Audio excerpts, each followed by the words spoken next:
welcome back, you guys, to Let's Talk About It. We are your lovely hosts, Gile, Oratile, and Kuto. This podcast is basically three girls walking through life, sharing our thoughts and ideas. We start discussions, ask the what's, how's, and why's of life, and then we talk about it. Kuto, how are you doing? I'm doing so great. I'm so excited for this episode. I am feeling a little bit sick from a little someone. I'm not gonna mention names, but yes. But other than that, I'm so excited for the episode. Ora, how are you doing this evening? I'm doing good, but very, very sick. I can't really hear my voice in my ears, but I'm very excited for today. How are you doing? Yeah, me too. I also can't hear my voice so well. But other than that, I'm doing okay. I'm very excited for today's episode. It is going to be a really good one. Yes. Okay, so as you guys know, we recently started a brand new series called Mental Health Check. Mental Check. This series is all about our thoughts, our minds, and the ideas that shape who we are. Sometimes we talk about things that we don't normally say out loud, the questions we ask ourselves when we're alone, and the thoughts that show up late at night, and the things that make us reflect a little deeper. And today's topic is grief. Today's topic is about a long-term journey that almost everyone experiences at some point. Grief can also feel like phantom pain. You know how people who lose limbs sometimes still feel pain in part of their body that is no longer there. Grief can feel similar to that. Even after loss, people still carry memories, emotions, and pain connected to the people, relationships, or versions of life they once had. And as people who have experienced loss ourselves, today we want to talk honestly about grief, the 5 stages, the pain that can continue even after acceptance, and the reality that healing is not always linear. Because sometimes grief is not just about death, sometimes we give people, relationships, dreams, opportunities, childhoods, or versions of ourselves we can never return to. And today we want to create space for that conversation. Yes, most definitely. And grief is a normal but deeply personal response to loss. And contrary to what many people believe, it does not follow a perfect timeline or set of stages. Instead, grief often comes in waves, sometimes unexpectedly, through memories, anniversaries, music, places, or even ordinary moments. More than half of adults report experiencing a major loss within the past few years. Around 10 to 15% of people experience prolonged grief, where intense grief lasts for a very long time and affects daily life. Grief does not only affect people emotionally, it can also affect the body physically through exhaustion, sleep problems, appetite changes, anxiety, and stress-related illness. Studies have also shown that losing someone close can significantly affect a person's mental and physical health, especially when support systems are limited. People often do not realize that grief can also involve secondary losses, like the loss of routine, identity, safety, stability, or the future someone imagined for themselves. And one of the hardest parts about grief is that life keeps moving. Even when emotionally you may still feel stuck in that moment of loss.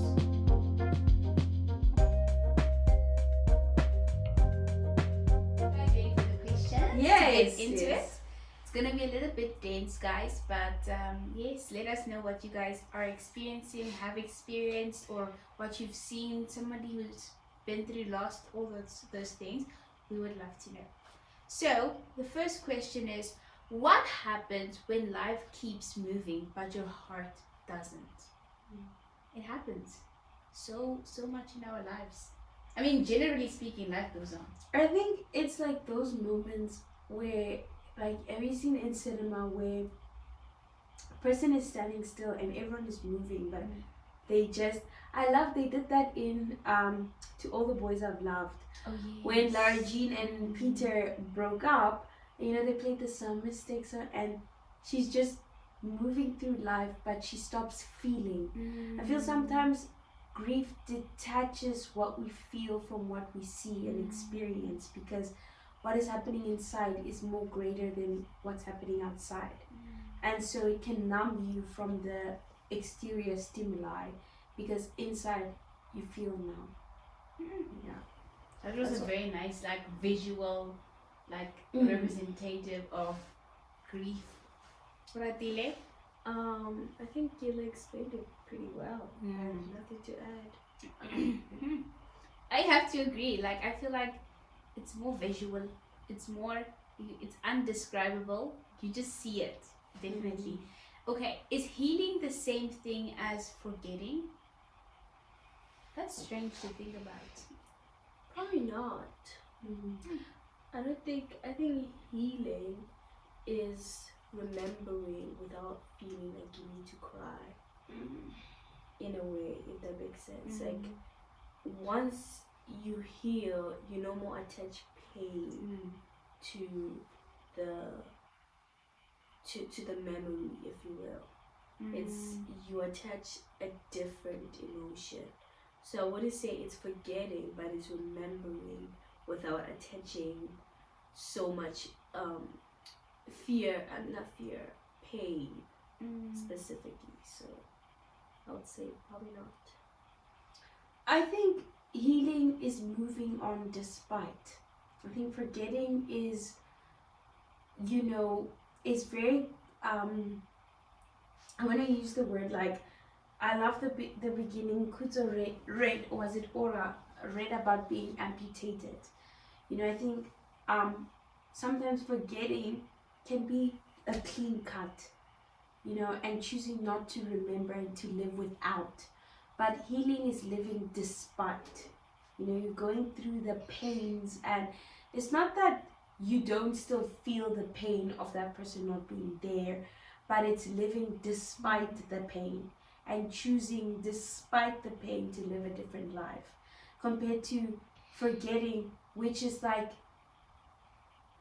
you know, like erasing, pretending like that. Because to forget meaning you have to even forget that that person or thing even existed. You know, you have to seize their existence. Whilst healing is acknowledging the existence, acknowledging that this person is no longer in my life, and living on despite the new reality you live in. And I think it can be hard sometimes, especially when you are facing grief, to choose healing instead of forgetting, because healing is a bit more difficult in the sense of you have to choose to live with that pain. Yeah. You know, and forgetting can be easier if you just pretend like they never existed, they were never in your life. I think that on that note of, I feel like healing is more like you're conscious about it. Yes. But forgetting, you're unconscious. Yes. So I think on that point of yours, I just view it as it couldn't be the same thing, because one is conscious and then one is unconscious. Because with the healing part, you know, you are intentionally making the effort to feel better, to move better. But with forgetting, you are also, in a way, intentionally like trying to forget about wherever you're healing from, which is kind of funny because it's kind of like, it's not the same thing, but it sometimes overlaps depending on your situation, I think. But I don't think it can ever be described as the same thing. But can grief and gratitude exist at the same time? At the same time? I'm gonna say yes, because I actually went through like a grieving support group with my school counselor, and she explained something that grief has stages, and she said you could go through different stages at the same time. Mm. She said that you could experience two emotions at the same time. So you can be upset that they left or left you, and you can still feel like they were, you know, like sort of suffering or in pain. So they're sort of at peace right now, but you can still feel upset. So I would say grieving and feeling gratitude can coexist at the same time. So yes. I would actually disagree. I think gratitude comes in hindsight.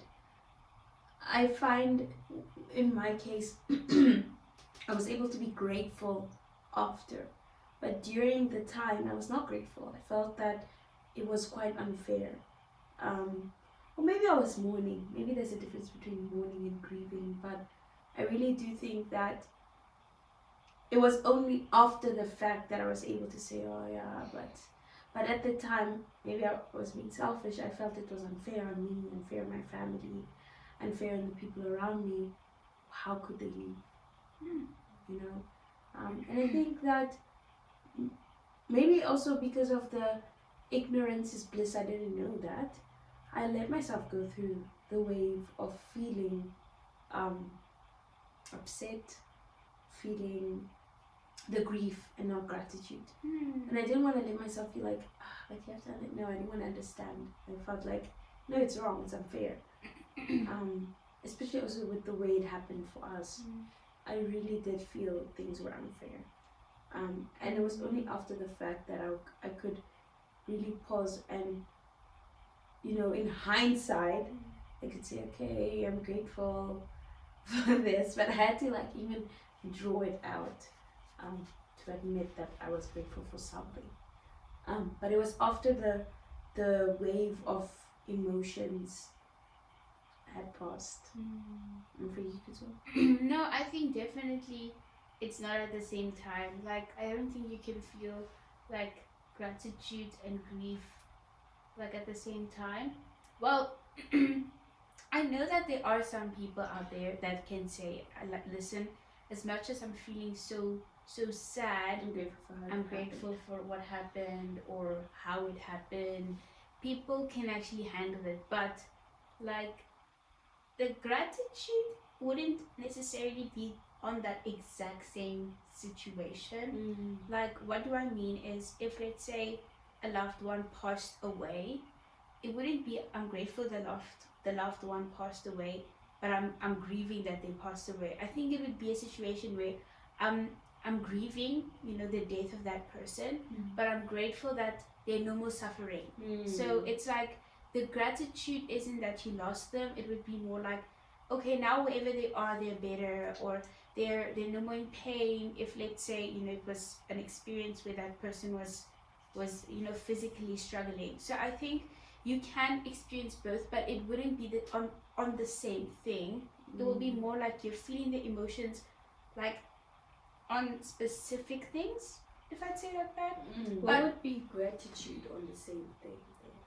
I feel like it would be, gratitude would be that thing where, okay, I'm grateful that this person was in my life, or this person, you know, the time that they were here on earth, I knew them, you know, but the gratitude wouldn't be they're gone, you know. The gratitude wouldn't be that I'm no longer going to see them. The gratitude would be, you know what, wherever they are, you know, I know them and I love them, or I had a lifetime of memories with that person, you know. So that's what I would consider the gratitude, if that's your question. I don't know if I'm answering, but I'm answering in a perspective of like someone who died, because I know there's all kinds of grief, but I think the easiest one to explain is death. But I know grieving is very broad. But there could also be a death of a dream as well. I've experienced that. A grief of a specific lifestyle or an opportunity. Even a grief of who you were. I think sometimes we have traumatic events that happened to you, and you grieve who you used to be before you knew what you know. So I think, yeah, gratitude can come with hindsight after you've gone through the stages, and then if you sit down when you're telling someone a story, you can kind of sit reflectively and say, you know what, looking back, I'm grateful for the timing, or I'm grateful for the people around me, I'm grateful for how it unfolded, for how I grew out of it, or the person I became, the girl who I lost. You have other things you can be grateful for. But in the time of grieving, I'm not grateful for it because it's unfair. And you know what? If I'm honest, grief is hard. It's very hard which is why I love the explanation you used. Can you imagine now, tomorrow you wake up and you have your left arm chopped off? You never lived your life without a left arm. You don't know how that feels. And every single time you have to do a task with both your arms, you're going to remember, I used to do these things with ease. I used to carry these stuff with ease. You grieving even the person you used to be. Now every time you have to go dancing with someone, you're going to have to grieve. I used to be able to dance. You have to now grieve for the next year, forever, until I die. I'm going to have to dance without a left arm. I'm going to have to drive without a left arm. I'm going to carry my child with my left arm. I'm going to marry a man without a left arm. You know what I mean? And that's like, with people, with whatever. That's for the rest of your life. The thing that's going to haunt you. Yeah. And grief keeps coming back. I feel like, I don't think we ever fully stop grieving. It keeps coming back, that thing, bruh. Because, especially with people, I feel like grieving opportunities, there will always be another opportunity. There will always be new dreams. What's Olivia Dean's song? She says, that dream is over now. But I guess that dream is over now. There's room for something new. With dreams, there's always room. When a dream goes away, there's always room for a new dream. But with people, it's hard. It's hard because every single time you will always come back to, they will never get to see me here. Or you will never get to see them there, this. On that low note, what parts of grief do you people... Okay. Are you guys ready? Are you guys ready? I wasn't ready for that. Yeah. What parts of grief do people not talk about enough? I always said that in our culture, the black culture, funerals begin like the week the person passes away. So the week prior the funeral, the actual funeral. So what happens is the whole week it's prepping for the funeral. So with what happened with us, if I could share, is our grandfather passed away the Monday. So the week is like they are preparing for the funeral. So every day people come and they do there's a lot of people at the home, whether they're there to, talk and be like, oh, what happened? Or, and then there's people who are there helping, they're cleaning, there's a lot going on. And then we have the funeral day, which is usually Saturday or Sunday. And the funeral day, everybody's obviously there. There's more people than during the week, actually. And then the next day that we have the Sunday. The Sunday is the day after the funeral, where people are cleaning up, right? Then we have Monday. Monday is quiet.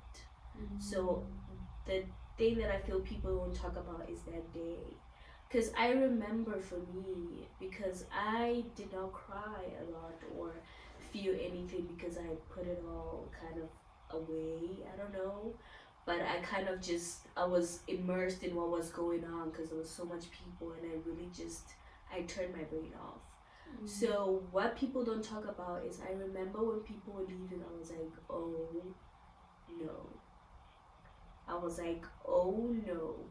People are leaving, it's about to be quiet. Now I have to listen to what's going on in my mind. That's when everything starts coming down on you. That's when it starts going down, because people think, oh, I'm here to support you. They give you all the support they need, but they still have to go back home to their homes. So I feel what people don't talk about is that moment when it all starts getting quiet. That's what people don't talk about the most, I feel. It's when it gets really quiet. Yeah. I think I would also want to agree with that. It's life before the present and life with, like, after. And like the funeral is like the transition part. But like what you say, when everyone is gone, you have to go on. That's where it starts to hit you. And I think for me, even going further, is that like there's no timeline to grieve. I feel like for me, I always expected like, and I felt really upset with myself when like a month later I'm still sad. And no one expects you to be like, or no one prepares you, because I remember we went actually after the funerals and stuff, we went to actually see a therapist. And I was like, oh man, they're gone. It's what it is. And at the time it was true what I was telling you. I did believe that. I really did believe that. It was true. But it wasn't until 2 months, 3 months. And then there was another funeral and I was like, oh my goodness, I feel like we're losing people so fast. And it's like, it's 4 or 5 months later and only now am I starting to think like, oh my goodness, you know what I mean? Like, birthdays are passing and, times when like, even when we went back to the vault, I hadn't been back to the vault since the funeral. And I remember when I went back, I was like holding it together, but it was new for me. It was a new experience to be there, and my grandfather's not there.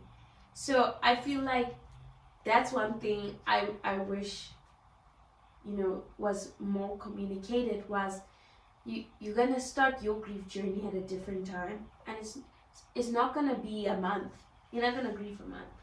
You're gonna grieve. Some people are gonna grieve years, just going through the grief. But the timeline is different. It's not a week's thing. You just, you just bury the person and you bury your feelings too. No, it takes a while. And I remember even when I've grieved a lot of things actually, because I've also grieved an opportunity. And I remember I was supposed to be in college, and I remember the week of the orientation, I opened my Instagram and I would literally cry because I was like, I'm supposed to be there. And like even now I can feel myself crying because it took me 3 months of grieving that I'm not there. And I feel like that one, it makes you even stupid because you haven't physically really left anything. It's an emotional and a mental death. You understand what I'm trying to say? Like, it's a death that you're not supposed to actually grieve because it never existed. It was never yours. And I was grieving what could have been. I was grieving moments that I could have been in.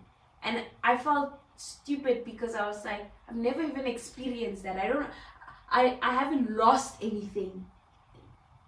There was nothing gained yet that I'd lost, but I felt like I lost more than I gained. I don't know if I'm making sense. Yeah, it makes sense. And it was hard because I would be somewhere, people would be talking about something and I'd feel a soft spot, but people don't, especially when it comes to like non-physical losses, people are not as sensitive as with a person. and they just walk all over it, and you're like, I'm still wounded emotionally. I'm wounded, but people are not sensitive with that. You know what I mean? Like emotional grief of things, people they just go and they think, no, she understands. No, it hurts. You understand what I'm saying? And yes, it took me right up until December. I was still hurt. And I couldn't say to someone, like, even when someone would bring it up to me, I'd be like, oh my goodness, no, I'm not ready to talk about that. Like, even in the house, if we would, it's also hard. But for anyone who's grieving a dream, I know it's difficult. And it's difficult to go back into the world and have to explain that without people feeling like, ah man, it was just a car, or no, it was just a what. You can, it hurts because you've worked hard for this thing, you've dreamt, you didn't, especially if you took action towards it, you didn't just, it's a phantom death because people don't get it. Like a person you can touch and there's evidence they were there, but this one, it's hard. I think on that note with the people, for me, what I was definitely not prepared for when it comes to grieving was how quickly people forget that you are healing or you are grieving. Like, it would be a situation where, like, it's like, okay, the day or the week or the 2 weeks of that loved one passing away, it's like everyone is there, right? Like comforting you, and some praying for you, bringing food, like people are doing all sorts of gestures so that you can feel more like seen, or there's all sorts of things people are just doing to make you feel better, helping around. There's some people out there, they've lost parents, or they've lost a husband or a wife, and so they come and they cook for them or whatever, just to help them like adjust. But then it comes to the point where those same people that are so aware of whatever you've been through, a month later, it's as if they've moved on. Like, even when they conversate with you, like that subconsciousness is not conscious to them anymore. It's like they want to move on or back to what you were before the funeral, or before the pain, or before the incident. It's as if they just forgot, and it's as if you feel the need to remind people that I am still sad, and you're also sort of like numb and adjusting and accepting, and like you're going through this phase, and you also sometimes kind of feel bad to remind the people, listen, I'm still sad, or I'm still grieving, or I'm still accepting. And it's like also the same people kind of get tired, like, okay, it's been 3 months now. I think we can. It's like, even when you bring it up, you can feel the energy. Like, everyone is like, oh my gosh, she's gonna bring up the funeral, or she's gonna bring up that thing, right? You can feel the atmosphere. People don't want to hear it. People don't want to hear bad news or sad news. And I think what I was definitely never prepared for was that people will move on, and they will expect you to move on as quickly as they have. And it's heartbreaking because you are healing. There's no timeline. There is nobody anymore who's coming to your house bringing all of these things for you. Now it's time for you to just move on. And it's kind of like you wish people just hey, hey doll, just coming in to check on you. You know,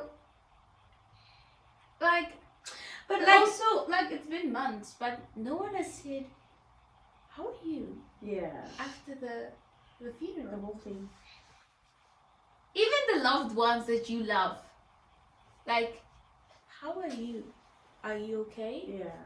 You know, and no, it's been 4 months. We have to move on. That is the hardest part.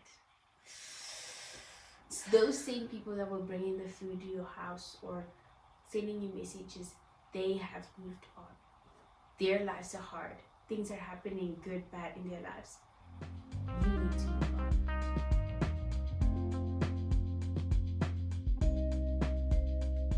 I actually wanted to say something, if that's okay, before you ask the next question.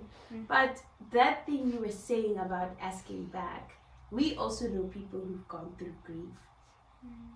Do you feel like you, because I feel sometimes with people that I know personally who've gone through grief, I don't know how to ask them, like, are you, you know what I mean? How do you actually ask someone post, like, 4-5 months post, how do you bring it up? Because sometimes you feel like it's touchy, you know?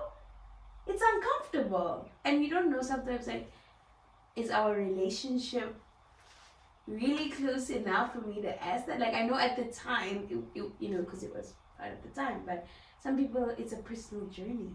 What do you think? There's no such. Listen, Really? let me tell you something. How would you just say? Let me tell you something.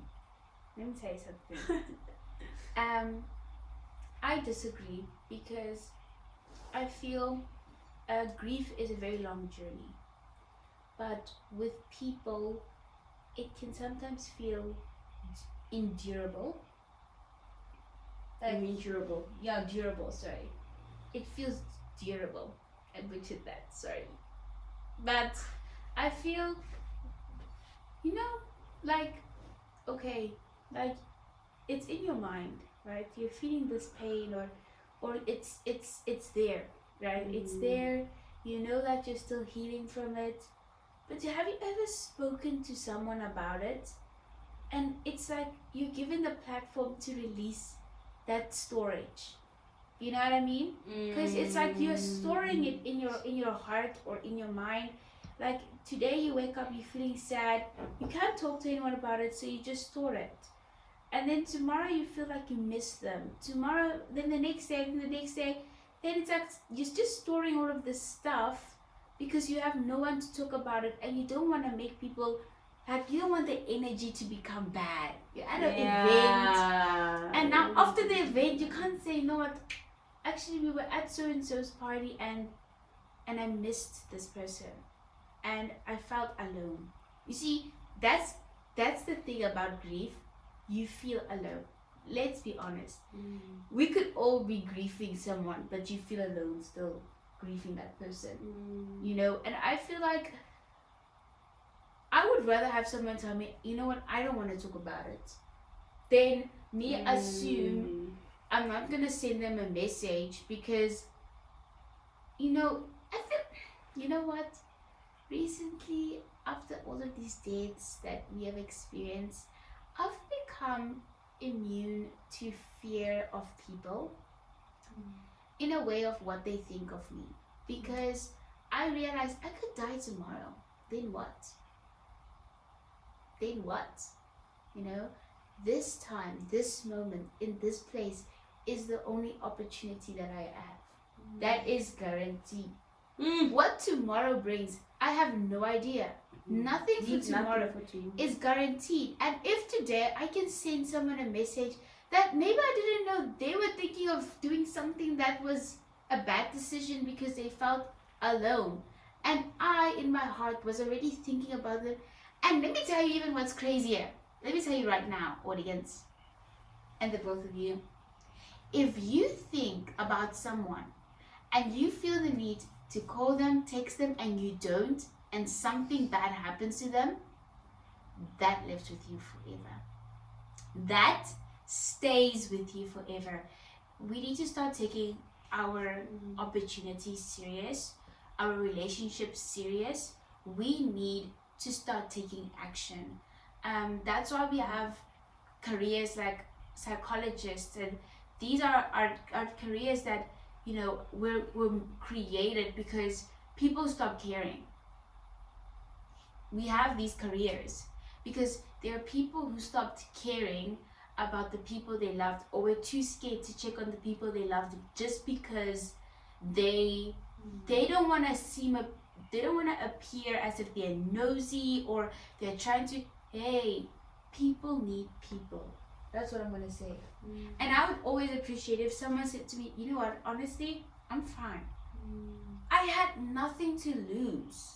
But if I had that feel in my heart, I need to send this person a message, and I didn't, I won't forget about it. I will never forget that.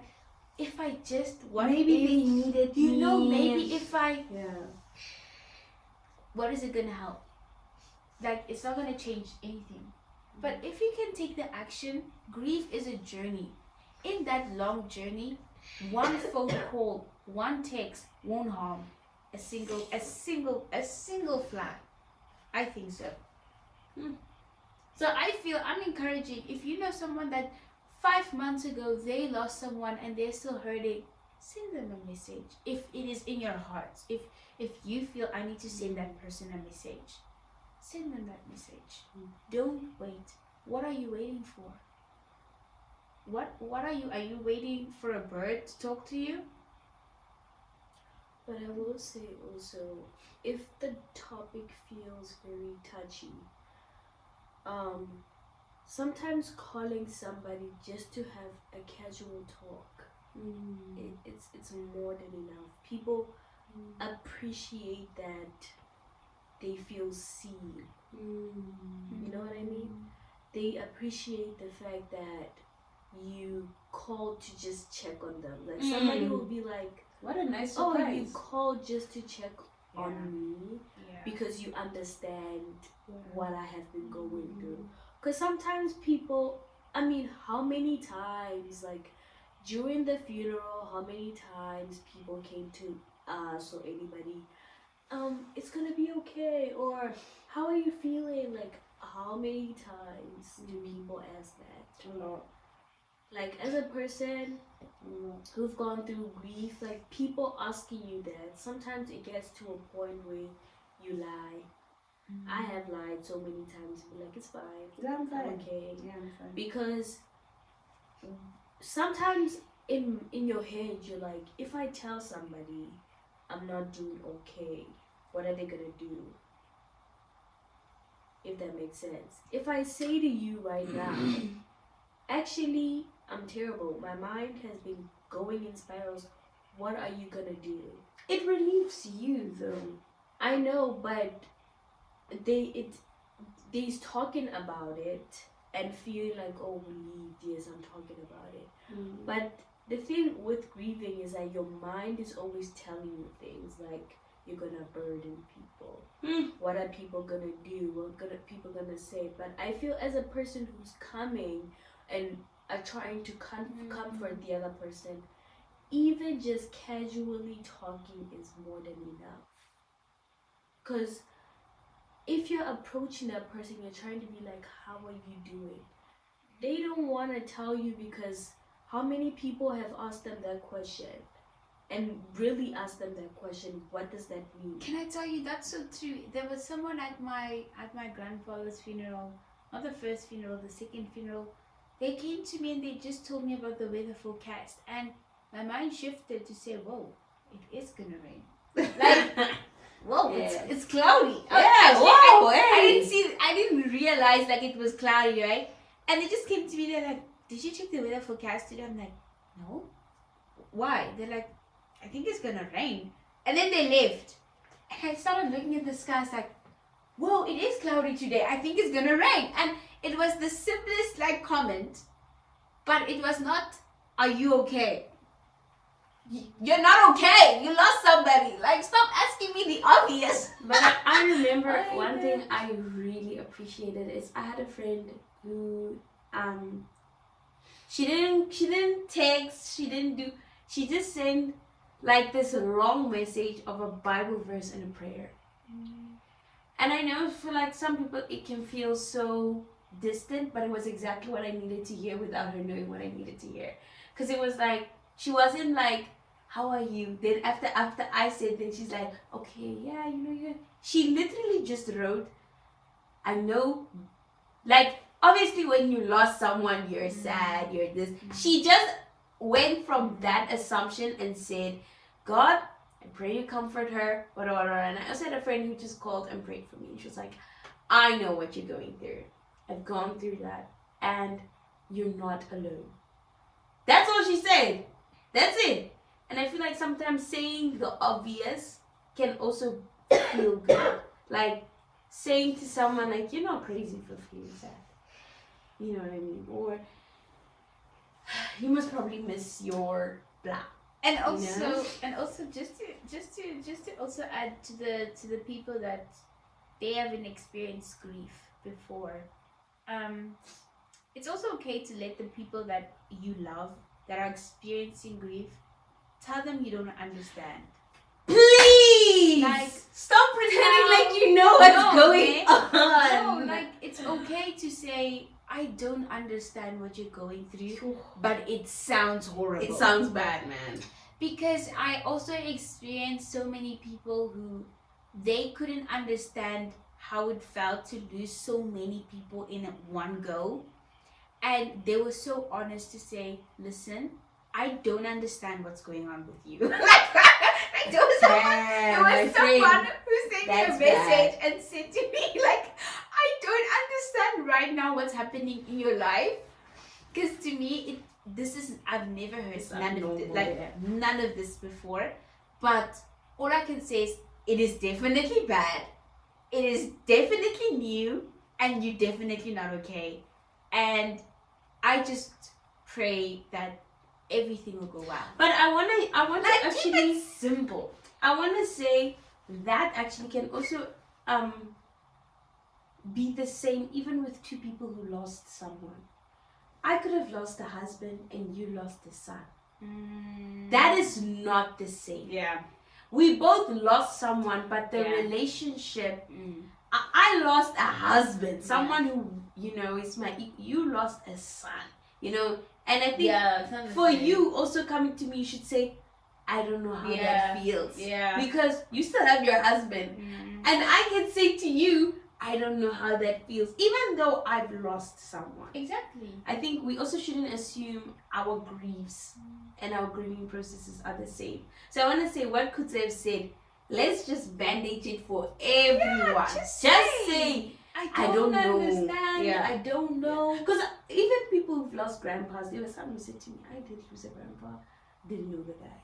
Yeah, you know what I mean? Yes, so I didn't cry, I didn't feel, yes, but yes. I'm sure it must have hurt you know what I mean? And I'm yes. sorry for that. Yes. And I feel like I appreciated that. Like, oh, thank you. But like what you were saying, please, Yeah, it's what okay. Kuto said, everyone. No, like it is okay. Like I was, you know, that message was the most like realist message I got was, and I said, but thank you, you know. And that was the best message for me, because I was like, you know what? Overall, I appreciate your honesty, which many people don't have. Wait, but I want to say though that, like we said earlier, grief is not linear. So there's nobody's grief that's like greater or less than. Yeah. Or, even if we say like, even if a person is like, oh, the person lost a husband and the other one lost a son, it doesn't mean that this person's grief is less than this person. Yeah. Or greater. Yeah. Even if somebody comes to you and be like, you know what, I sort of kind of relate to you, it's okay to say that. No. I say it's okay to say I that. object. Sometimes, maybe for some people, like I said, it's not linear. Some people feel things, how we experience grief is very different. But nobody wants to feel alone in their grief. Even if somebody, for Kuto, that one is very for true. Kuto right now, she would be like, I don't want to hear people tell me that they understand me. because they don't. Nobody, it's okay, but somebody out there wants to just know that somebody Feels like how feels they the feel. way they feel Yeah. right now. Yeah. And it's how they feel is not invalid, or Mm. so Yeah. somebody could have lost like a pet. Mm. Somebody lost like say we lost our grandfathers, and somebody lost their pet, and they feel that loss is so big. You can't now come and invalidate it and be like, no, what you're feeling is not, Yeah, it's not you the don't same. understand. Same for people who lost opportunities. Yes. Hey, it's grief tough. is different. Yeah. And what I will always say is grief has stages, and it's actually can go research the stages of grief, and you can experience different stages at the same time. You don't have to experience them in order either. You could be in the beginning, you're feeling like, you know what, that person was suffering, that person was going through so much, I saw that person feel sick. And I will speak for myself, the beginning was very much like that. The beginning I was very much like, oh my gosh, he was so sick, I saw him like suffer so much. And then you get to a point where you're like, no, but you left me, I'm gone, you're gone. And it's okay to experience it at different level, but all the same at the same time. You're crying, and then you're also like, oh, but he was so sick. But then you're crying again.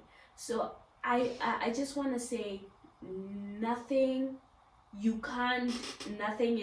perfect. You cannot, there's no right way to grieve. Let me say that. There's no flow that you have to go through for it to be like the perfect grieving. Grief is not perfect.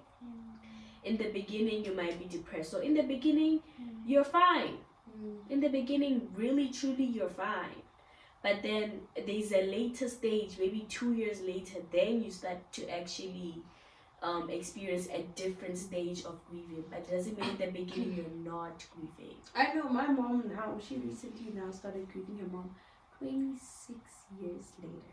So, yeah, like what you said, it can happen at any time. It's not linear, so yeah.